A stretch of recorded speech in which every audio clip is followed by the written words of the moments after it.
So the big one now that goes through my head a lot is sport coaches. And I had mentioned it on the previous podcast that Jim and I did with Dave was, I think a big problem with strength and conditioning is strength coaches because we portray ourselves poorly.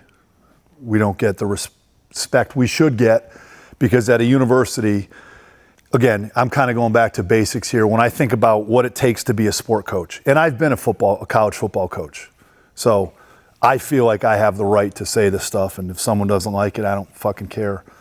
Oh, am I not supposed to swear? No, please swear. All right. To be a sport coach, you probably played your sport in college, and then you got a job as a GA, and you worked your way up, and you deserve the position you earned, but your credentials are that you graduated from college, maybe you have a master's degree, and then you were a GA. Well, our credentials are the same. I lifted in college. I played in college. But I also have an education behind it. So I have a piece of paper that I had to pay for to tell me that I know what I'm talking about, and I have the experience. So if anybody's credentialed to do their job at a university, it's the strength coach. Yet sport coaches will oftentimes tell us how we should do our job, and it drives me insane because if I went to their practice and said, hey, listen, this is how you're going to run a pass rush drill, or this is how you should do things, there'd be hell to pay.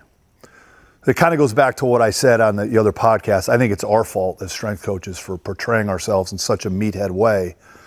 We don't get respect. And I think that's a whole nother side of things. And it's like, well, no wonder why some of these coaches think I'm an idiot. It's because that's what I showed them. It's not their fault. No, they're just going to respond to what they see. Yeah, and they want the best for their team. Totally understand that. I want the best for their team. I've done a bad job in some cases of helping them understand, man, if you win, I win. You know, I get an extra T-shirt kind of thing. And so I think it's a very good point, Rhodes. I think that's part of it. It's if we change the way we act, we might eventually get viewed as not support staff that answers to people. We get viewed as support staff that works with people. I guarantee. Does that make sense? Write that shit down. Yeah, he's been working on that for 2 weeks. Yeah. No, I haven't. A little bit.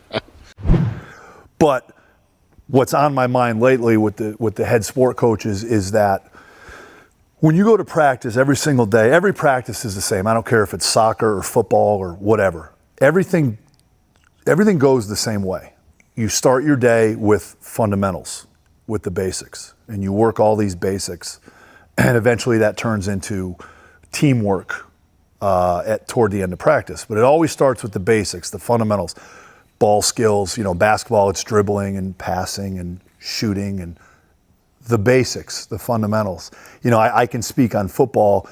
In football, you know, defensive line, you go a 6-point progression, and then you go and you hit a sled, and then you take your first step, then you take your second step, and eventually all that comes together into pass rush or, you know, run defense.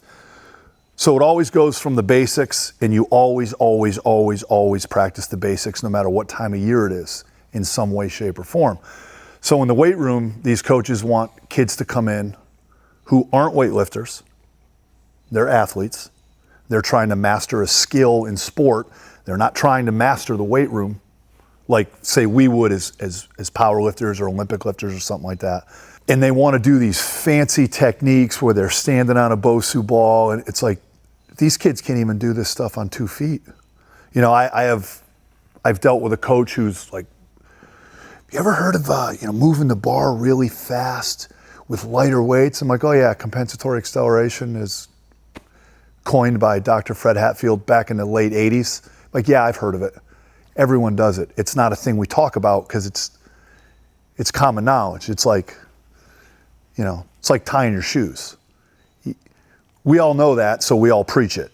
And I'm like, well, your girls have to have muscle first before we can try to make them fast, because you can't flex bone. But you can't flex bone. You know what I'm saying? You can't flex skin, and you can't flex fat. So the only way you can get tight is to have muscles to actually make tight. And they're hell-bent on doing these fancy techniques and methods that aren't the fundamentals. Yet when you're in practice, it's fundamentals, fundamentals, fundamentals, but when you get to the weight room, you think that it's got to be fancy and we got to balance on one foot and stick a thumb in our nose and press overhead because it works on core stability. That's a super frustrating thing to deal with, but it's a reality.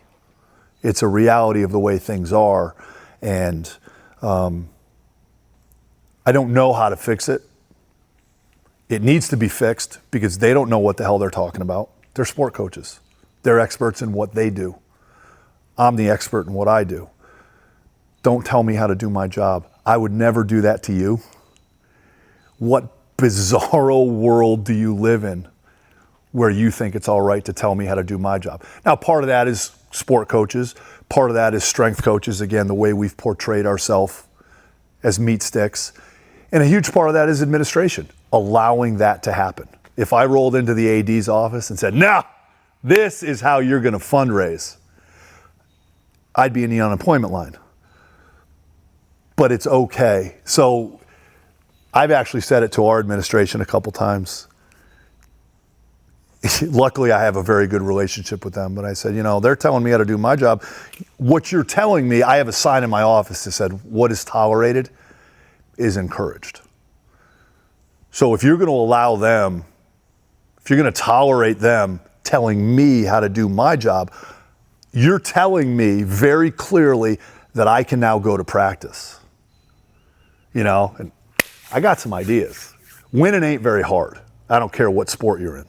It's not very hard. There's a few keys that you need to take care of in order to win, whether it's football or soccer or basketball. There's universal tenets to winning. I got the answers. And it's not sarcasm. I got the answers. It isn't hard. If I did that, so I looked at one of our administrators, I'm like, so what you're telling me is I can do this. Very clearly, you're telling me this. And he kind of was like, he's like, you're right. So I'm not going to push it past that, but that's one of the things that's really been bugging me lately is people that don't know what the hell they're talking about because they heard, Vincent was talking earlier about fad diets and all this stuff, and you heard something, you read something, your buddy somewhere at some school said something, so you really don't know anything. You know just enough to be incredibly dangerous with your stupidity. And then the other issue kind of thing with that is I'm seeing it right now with a particular team. There's 7 new players. None of them have lifted before. So they can't even do the basics. They can't squat right. They can't do an RDL. They don't really know how to bench press. They certainly don't know how to hang clean yet. And not because they're bad athletes. They're Division I athletes. These kids are going to pick it up. But I have to spend 75% of the workout teaching them nonsense that's useless instead of spending that time teaching them how to do the stuff that's actually going to work and is actually going to help them. And once they can figure this out, then you can add some of this nonsense in. It's very, very frustrating. It's very, very frustrating. But now I'm in this, how long? Almost 10 years. I'm pretty good at just being like, all right, it's not my record. It's not my job. I'm going to make sure these kids do things right, do the exercises that they have, do them correctly. It's not my job on the line. Because I'm not at a huge school like in Alabama working with football or Ohio State working with football, where my job is on the line every single day. I just need to make sure these kids do things the right way, correctly, so that they don't get hurt in the weight room. And that's all I can do. And that's a very frustrating thing because I think all strength coaches I think all coaches are massive egomaniacs. I think you have to be. I have an idea. I need to get coaches, athletes, different sport cultures to buy into what I want to do. You have to be an egomaniac to get someone to buy into what you're doing. And we're all control freaks. So it's really hard to just be like, all right, this is the way it is. But I think the longer you're in it, the older you get, the more you kind of understand how the business works, the more you can sit there and say, I've done what I can do, control the controllables. I've done what I can do. It's out of my hands. I'm doing my part. I'm doing it the best I can. All right, we're good.